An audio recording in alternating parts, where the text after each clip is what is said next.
Hello दोस्तों। तो ये थम्स अप कंपनी का बॉटल कूलर है और इसकी लाइट बंद हो गई है। आप देख सकते हैं कोई भी लाइट नहीं जल रही है। तो मुझे कॉल आया था तो मैं ये चौक लेकर आया हूँ साथ में। 24 वोल्ट का चौक है ये, जो मुझे अभी इसमें डालना है। तो आप देख सकते हैं ये मेरे हाथ में जो चौक है, ये अब मुझे फिटिंग करना है। तो मैं इसे फिट कर दूंगा और फिट करके मैं लाइट चालू करूँगा। तो आप देख सकते हैं लाइट चालू हो गई है इसकी।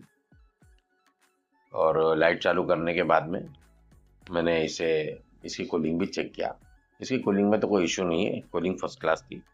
खाली लाइट का इशू था। तो दोस्तों, अगर आपको मेरा ये छोटा सा वीडियो अच्छा लगे तो आप लाइक करो, फॉलो करो, कमेंट्स करो और सब्सक्राइब करो।